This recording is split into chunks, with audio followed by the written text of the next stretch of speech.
Introducing for the first time in the world an intranasal drug delivery for vitamin B12.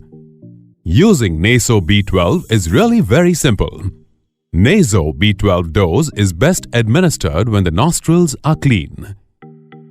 Priming of Naso B12 is important for accurate dose delivery.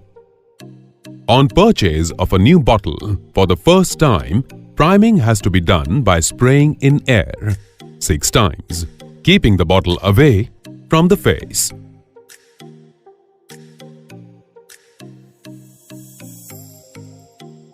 After priming is done, close the left nostril and gently insert the nozzle about 1 centimeter into the right nostril.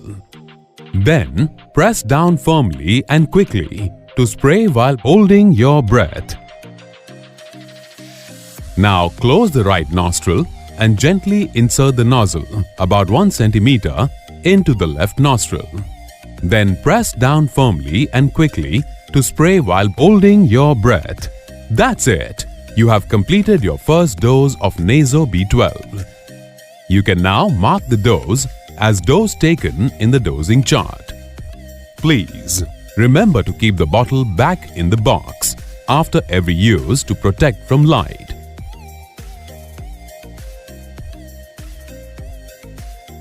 Lastly, for routine use, before taking each dose, priming has to be done by spraying 2 times in air.